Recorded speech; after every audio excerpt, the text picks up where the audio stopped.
Absolutely. Okay, cool. So we'll get right to the point. A lot of people are have been anticipating your arrival, I guess you could say, or your Yeah. return, shall I say? Oh, second coming. You know what? It's ironic that you just said that because as I was speaking that, it reminds me of a pretty major dynamic question that troubled me for many years as a Christian, and that was why is it such a big deal to say Jesus is going to do it all to fulfill the rest of the rest of, keep in mind, assuming that he fulfilled any. Why is it such a big deal to say that? Why can't he just do the rest of them when he comes back? Is there a problem with two arrivals? Is there a problem in the Hebrew Scriptures in the Old Testament with that whole theory altogether? Well, the fundamental issue is it's not consistent. It's unsupported by the Jewish scriptures. When we look at chapters, epic messianic chapters that all Christians concede are describing the Messiah in the Messianic age. Take Isaiah chapter 11, for example.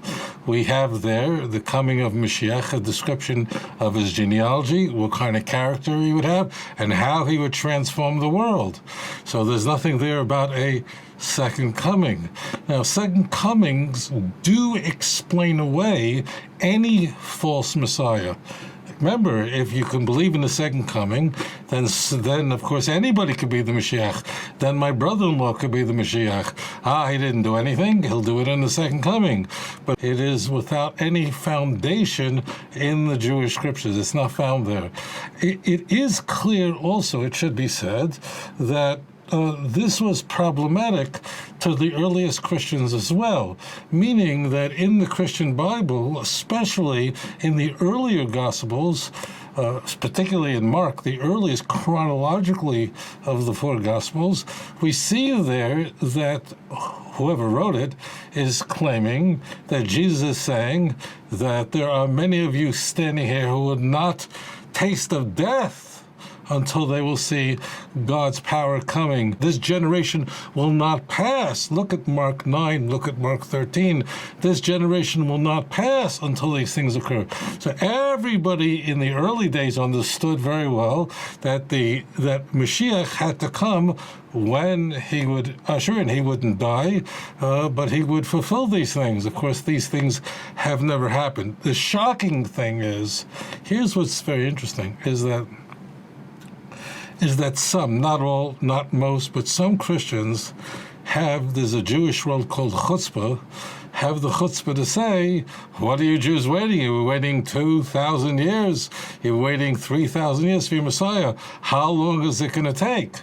Well, as it turns out, if you look at the Jewish scriptures, specifically look at a text that is, again, unquestionably messianic. I'm thinking of Hosea chapter 3, verse 4 and 5. It says there explicitly that the children of Israel shall abide for many days without a king, without a high priest, the sacrificial system, until the end of days when they'll return to the Lord and to David, his servant. That's clearly the Mashiach. So we have it explicitly in the Jewish scriptures that the final redemption will come after a very long exile without a temple.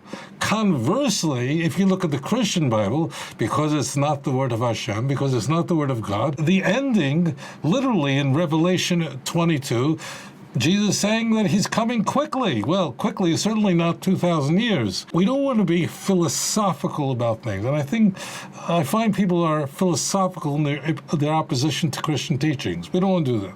We want to look at the Jewish scriptures. And what we find is that the texts do not describe a Messiah dying and returning after that, and those who believe in him will be saved, and those who don't believe him will go to hell. There's nothing remotely resembling Mark 16, verse 20. But what we do find is when he comes, all the things described in Isaiah chapter 11, where the glory will fill the world, where there will be a worldwide peace, where the nation of Israel will be gathered in completely into the land of Israel a second time. I mean, the first time was Egypt.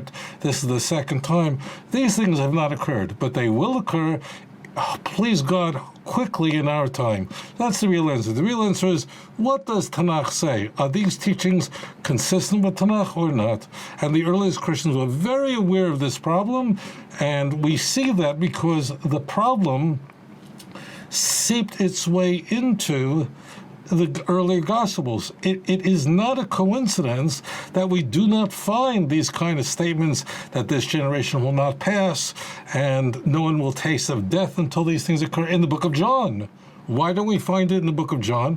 Why do we only find it in the synoptic Gospels? Because John is written so late. By the time John is written, everybody who were the earliest Christians are all long dead.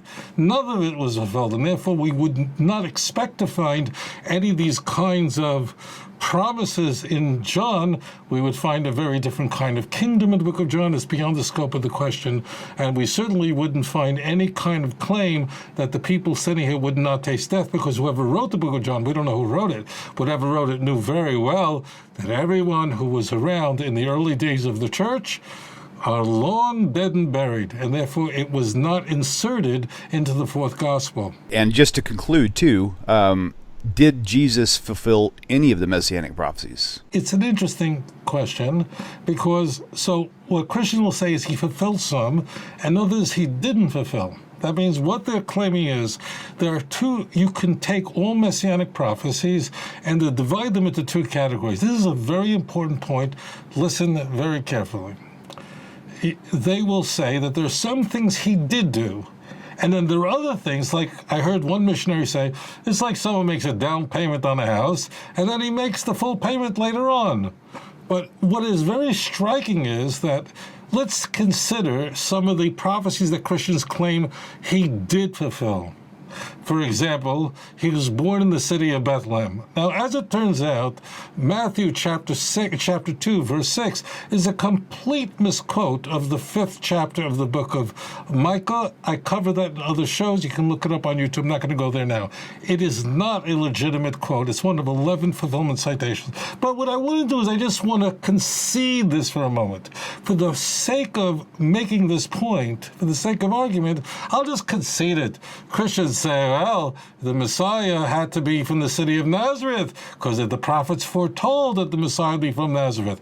Look it up in Matthew chapter 2, verse 23. Now, I'm not going to go into that there's no such prophecy anywhere. Let's play make-believe that, in fact, such a thing, that there is such a verse. Or he was born of a virgin, Matthew 1:23.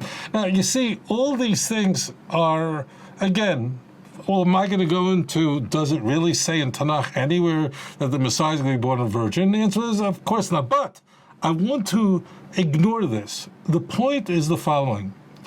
Is it just a coincidence that all the so-called prophecies that Jesus already fulfilled are prophecies that if he didn't fulfill them, we wouldn't know it today?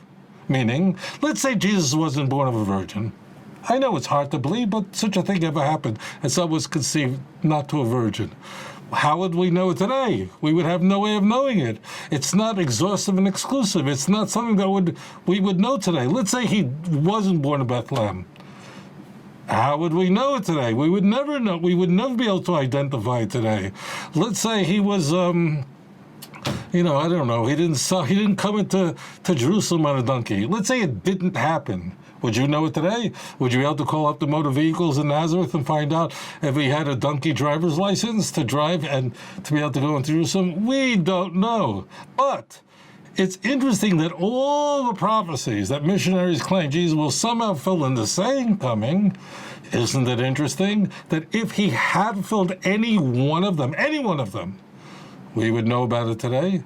If Jesus would have brought about the worldwide knowledge of God, where the knowledge of Hashem will cover the world as the water covers the sea, Isaiah chapter 11, verse 9, would we know it today that the whole world knows about the one God of Abraham, Isaac, and Jacob? Of course we would know it today. But go to India, where most of the population are worshiping idols. Go to the far islands in Fiji, where they're worshiping all kinds of, don't be angry if you ever go there, but they're worshiping things that are unsavory. So the world doesn't know about that. Doesn't know about the God of Abraham, Isaac, and Jacob.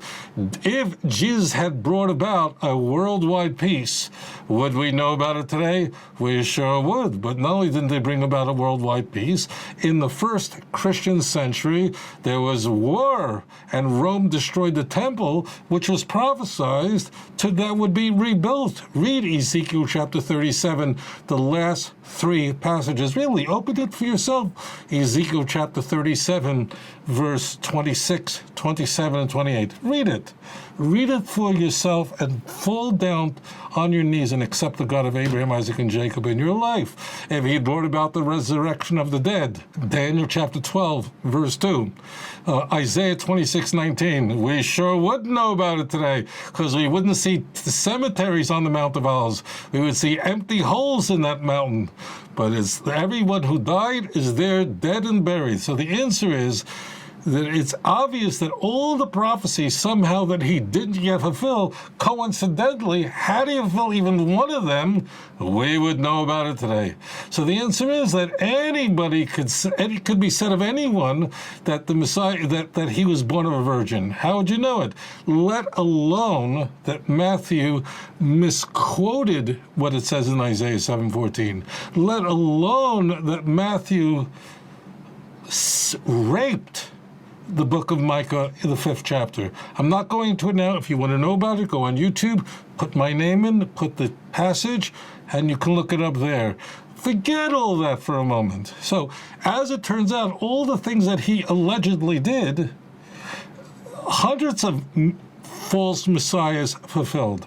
But what he didn't do are all the things that we would know about it today. And the reason is that he is not the Mashiach.